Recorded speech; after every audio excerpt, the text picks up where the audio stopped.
nada mais justo que a gente passar pro lado tricolor, o jato supersônico guerreiro tricolor. Fred Conca, eu esqueci como é essa música, Jato Supersônico Guerreiro Tricolor. Fred Conca, He-Man Shake, o bombardeio começou, lembrei. Bom time, tá? Pô, bom time, 2010. Fluminense naquela época aí, filho. Cara, 2010 o Fluminense tinha um time absurdo, papo reto. Posso contar uma curiosidade aqui? Uma vez eu fui no estádio com meu tio, eu ia muito a jogos, é complicado, mas eu fui mais a jogos do Fluminense do que a jogos do Flamengo. Meu tio morava com meu tio é tricolor. Aí, cara, teve uma época que o Conca tava jogando tanto no Fluminense, mas tanto no Fluminense, que a gente passou, assim, entrando no estádio, se eu não me engano, foi no Engenhão. E fica aquela galera vendendo aquelas camisas ali, né? R$10 uma camisa.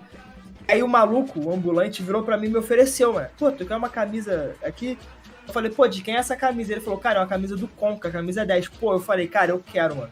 Aí meu tio falou assim, pô, mas tu vai comprar uma camisa do Conca, não sei o quê. Aí o pequeno cruzinho de, uns 8 anos, falei assim, pô, cara, o Conca tá jogando muito, eu quero uma camisa dele. A camisa rasgou em 2 semanas porque era falsa, mas eu fui feliz enquanto eu usei. Eu sou muito fã do Conca. Papo reto, queria muito que ele tivesse dado certo no Flamengo. Pô, o Conca é uma incógnita no Flamengo, né? Chegou, agora acabou. Cara, não conseguia nem andar, cara. Papo reto, mano. Tava com aquela barriga de cadela prenha, vira-lata. Cara, eu lembro tava mal demais jogo, fisicamente, mano. Tava muito mal fisicamente. Ele mancava. E sabe por quê? Eu lembro que tinha uma parada que ele só ia receber salário se entrasse em campo. Aí ele forçou muito pra entrar em campo, mano. Forçou muito, entrou em campo lá, ficou horrível, horrível. Mas falando do Fluminense, né?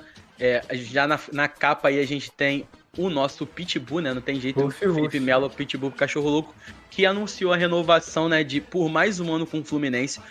Um cara de 40 anos já, né? Volante e zagueiro, ultimamente mais sendo utilizado como zagueiro no esquema do Diniz. E eu quero saber de vocês, cara.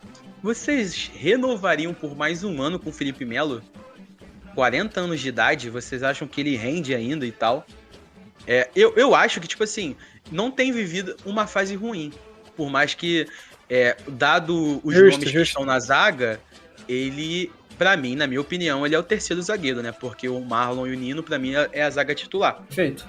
Só que não vem apresentando um mau futebol, sabe? Vem rendendo bem até na posição em que vem sendo requisitado, não deixa a desejar, né? E tal. Mas, como eu disse, é um jogador de 40 anos de idade, né?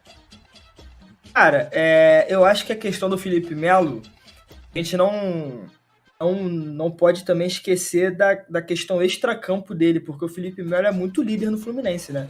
Perfeito. Você tá falando de uma das grandes lideranças do elenco, e um jogador como o Felipe Melo, campeão de tudo também, e tendo essa oportunidade, principalmente nessa temporada, de levar o Fluminense e ser importante até uma final de Libertadores, por exemplo, eu acho que faz jus a renovação dele. Porque a gente fala que, o Marlon é um baita zagueiro titular e o Nino é um baita zagueiro titular. Mas na ausência dos dois, o Felipe Melo sempre deu conta do recado, né? Antes mesmo da chegada do Marlon, o Felipe Melo sempre estava ali, jogando bem. Ah, mas o Felipe Melo é esquentado, o Felipe Melo pode ter esses problemas, mas até isso eu vejo que o Felipe Melo mudou, cara. A gente não vê mais o Felipe Melo entrando em confusão, não vê mais o Felipe Melo brigando e tudo mais, muito pelo contrário. Hoje em dia ele até separa brigas e chega, tenta trocar ideia. E eu acho que ele é uma presença importante para essa juventude do Fluminense. Jogadores como o André, que atua na posição de origem dele, como volante ali, eu acho que é importante ter um cara como o Felipe Melo, que já conhece um pouco os atalhos do campo, não diria passar esse bastão, porque acho que não é esse o caso. Mas pelo menos para falar, tipo, cara, isso aqui, isso não é maneiro e tudo mais. Acho maneiro, gostei da renovação, que foi um pedido do Fernando Diniz também, né? O Felipe Melo, apesar de ter uma fama de, enfim, que bate, que tudo mais, tem qualidade de sobra com a bola no pé. É um muito bom passador e tudo mais. Os lançamentos do Felipe Melo, lembro muito disso na época do Palmeiras, cara. Quando ele estava no Palmeiras, ele cruzava umas bolas que eram muito importantes. Então, cara, consegue quebrar linhas, é um jogador que sabe construir também. Tem uma liderança muito boa dentro e fora de campo. Achei muito justa a renovação do Felipe Melo.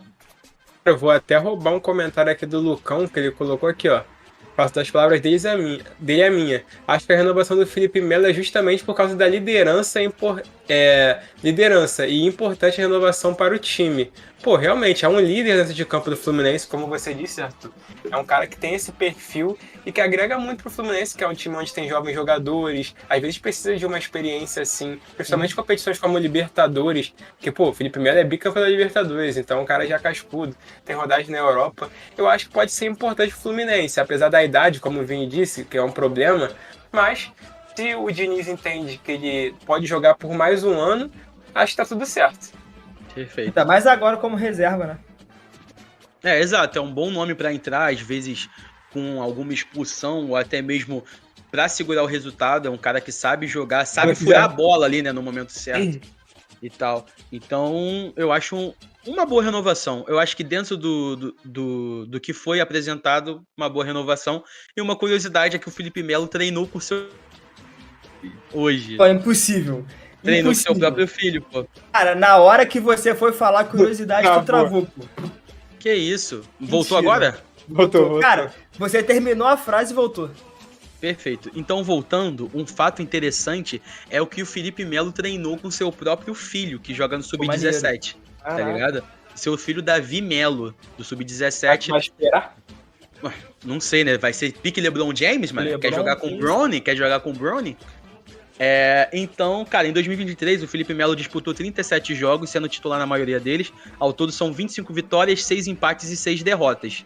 Né? A permanência era um desejo do Felipe Melo e também o desejo do Fernando Diniz. E tá dando eco aí, mal. Filho do Felipe Melo, que um dado importante aqui, fez gol no Maracanã e tá próximo de igualar o Zico, tá? O Zico tem 333 gols no Maracanã. O filho do Felipe Melo fez um no jogo das estrelas. Então falta 332 aí pra igualar o Galinho no Maraca. Vai se ferrar, que susto. Falei, pô, o moleque é um craque, eu não sabia, mas tô muito por fora já do... Não, mas eu lembro desse lance que ele fez o gol, o Felipe Melo tava no banco, foi maneiro. Então, basicamente isso em relação ao Felipe, né? A gente só falou do Felipe. Mas outra coisa que a gente tem pra falar é a respeito do Fluminense, já que o Pardal, né, o professor Pardal, o Fernando Diniz, tá com a seleção, e aí eu queria trazer... O que foi, cara? Pô, isso é uma expressão ruim, cara. Professor Pardal? Aham. Tá, vocês não é uma expressão ruim. É um meme, pô. Vocês viram o comentário que o maluco do Fluminense botou no Twitter, o torcedor? Professor.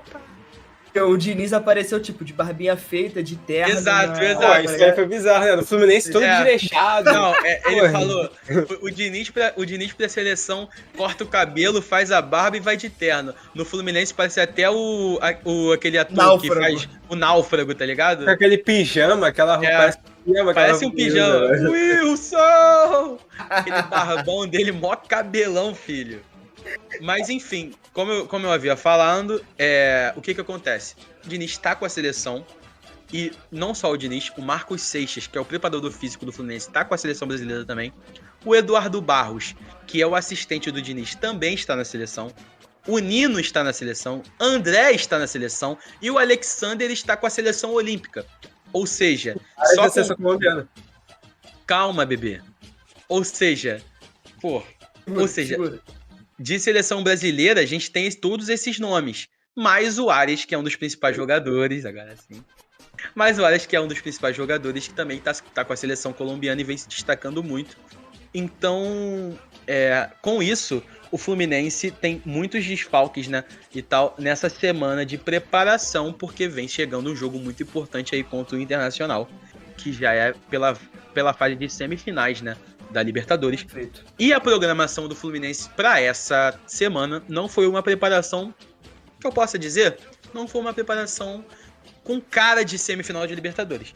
Já que na segunda e na terça o Fluminense teve folga, na quarta hoje e na sexta o Fluminense treina no CT e sábado e domingo folga novamente. Ou seja, conta com muitos desfalques por conta de trabalhos na seleção e também conta com bastantes dias de folga, né? Então, eu queria saber de vocês, porque o Fluminense não está sendo treinado nem pelo Diniz e também não está sendo treinado pelo seu assistente Eduardo Barros, que também está na seleção, não conta com o preparador físico do time, que também está na seleção, com algumas peças essenciais, como André, Nino, que são peças defensivas. Alexandre voltou muito bem de lesão e também o John Wallace, que é uma peça muito importante ofensivamente, não conta com esses jogadores. Eu quero saber de vocês, o que vocês acham dessa preparação contra o Internacional? Vocês acham que no final pode ser um tiro no pé por conta desse... Não posso dizer desleixo, né? Porque tá dentro do planejamento. Mas um pouco menos de ímpeto, intensidade. Entendeu? Cara, então, queria saber isso aí. O Fluminense tá com o Marcão lá, que, pô, tá anos e anos e anos no Fluminense ali, fazendo esse papel que muitas vezes assumiu o time como técnico interino. Eu lembro que teve uma época que o Fluminense foi muito bem com ele, foi um final de temporada. A torcida queria a permanência dele, mas acabou que ele voltou pro cargo dele normal. Acho que foi o Abel Braga. Provavelmente, acho que foi sim. Eu acho que a preparação do Fluminense, beleza, teve esse tempo de férias, tá faltando uma galera, Diniz tá longe, mas eu acho que o foco não foi embora não, sabe? Porque você tá numa semifinal de Libertadores, é difícil mudar essa chave na sua cabeça. Você sempre vai estar pensando nisso o tempo todo, semifinal, semifinal, semifinal. Então eu acho que o preparo vai continuar a mesma coisa, a gente não pode dizer, isso é impossível. Mas eu acho que vão pelo menos tentar manter a cabeça de pelo menos quem tá ali no time, nesse dia a dia treinando, não foi convocado, nesse jogo muito importante. E além disso, ainda tem um jogo contra o Vasco, se não me engano é antes, tem um clássico antes da Libertadores, se não me engano. O jogo da Libertadores, o primeiro jogo é no dia 27. Antes tem o jogo do Vasco, dia 16, e depois tem o jogo dia 20 contra o Cruzeiro. Ou seja, são confrontos... tirando o Cruzeiro nem tanto, né? Porque o Fluminense mas o Vasco vai desgastar bastante. Mas Vasco e Internacional, tipo, menos de 10 dias aí, 3 jogos, e entre eles Vasco e Internacional. Então, complicado. Eu achei um pouco complicado. Sabe por quê, mano? Trazendo aqui, veio aqui na minha cabeça isso agora. Vou dar o exemplo de Dimitri Payet. É um cara que tava sem ritmo de jogo, um pouco acima do peso. Tava treinando em 2 períodos, já estreou pelo Vasco. Ele não teve folga depois que retornou da Bahia. Não teve folga, continua treinando em 2 períodos e continua, tipo, demonstrando o máximo de vontade pra demonstrar o melhor futebol.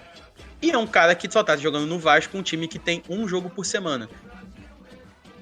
Entendeu? Então é isso aí que eu acho um pouco complicado, até porque o Fluminense vai ter uma sequência punk de jogos aí, né? Então. E você, Arthur? Acha que vai afetar em alguma coisa? Acha que tá dentro do planejamento? Então, eu acho que tá dentro do planejamento.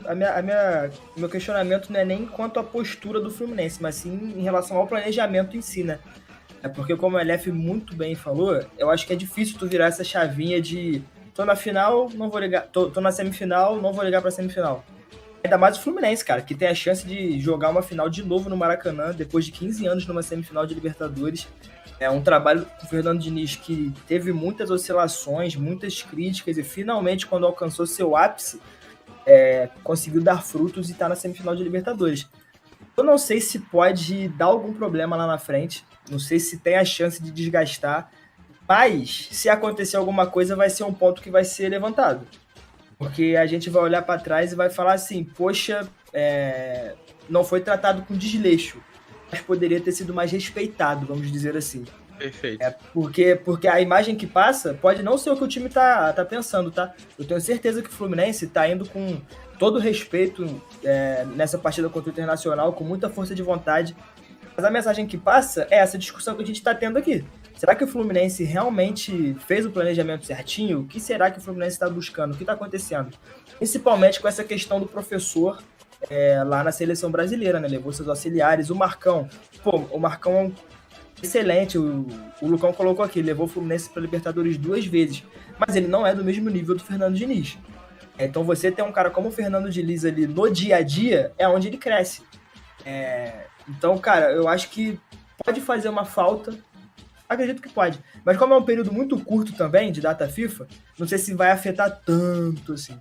E outra coisa também é que quando o Marcão levou o Fluminense pra Libertadores, ele era o técnico. Ele, no caso agora, ele não tá sendo o técnico. Sim. Ele tá sendo um cara aqui que tá tapando um buraco só, entendeu? Não é no sentido de implementar o estilo de jogo dele, porque por mais que ele seja um técnico interino, ele tem o seu estilo de jogo, o Marcão tem as suas características de jogo, e ele não vai poder colocá-las porque o técnico é o Fernando Diniz, ele só tá tapando um buraco ali. Então eu acho um pouco complicado por conta disso, porque ele acaba sendo meio que um cara pra tapar buraco. Ele não vai implementar seu estilo de jogo, ele vai tentar manter o mesmo estilo do Diniz, só que ele não é o Fernando Diniz, né? Infelizmente não é. E aí, só pra finalizar aqui, fazer uma pergunta também. Pode falar. Cara, é o seguinte, o Marcão não tem o mesmo estilo de jogo, não tem o seu estilo de jogo, mas ele tá ali só pra manter o estilo de jogo do Fernando Diniz. Logo, os treinos dele vão ser referentes ao estilo do Fernando Diniz. E aí, será que o nível do treino sem o Diniz vão ser os mesmos? Eu acho difícil, cara. Exatamente, porque você ter o Marcão ali não é a mesma coisa de ter o Diniz. O Marcão talvez não consiga ver os mesmos erros que o Diniz vê. O Marcão não vai conseguir posicionar exatamente o que o Diniz quer posicionar, quer pontuar. E aí você tem uma questão dessa, pré-semifinal de Libertadores... Pré-clássico também, né? Perfeito, pré-clássico. O Marcão vai fazer o máximo que ele puder, pô. Isso, aí, será que o treino do Fluminense vai ser no nível pelo menos próximo de um clássico de uma semifinal de Libertadores? Ou vai ser só um treino básico, assim, de meio de tabela de Campeonato Brasileiro? Com todo respeito ao Marcão, tá? Não tô falando que o Marcão é um mau treinador nem nada do tipo. Mas nas circunstâncias atuais, o trabalho dele é muito mais de manutenção do Diniz, igual o Vini falou, do que implementar alguma coisa em 2 semanas. Perfeito. E é aquilo, né? Por mais que ele repasse o que o Diniz falar pra ele, ele não vai ter o mesmo olhar técnico, ele não vai ter o mesmo olhar, porque cada um tem sua característica. Então pode ser que algo que o Diniz veria no treino e conseguiria mudar, o Marcão não vai fazer da mesma forma, até porque eles não são a mesma pessoa. Não dizendo que um é ruim e o outro é bom, mas dizendo que eles não são a mesma pessoa. São diferentes. É diferente. É muito diferente. É muito diferente.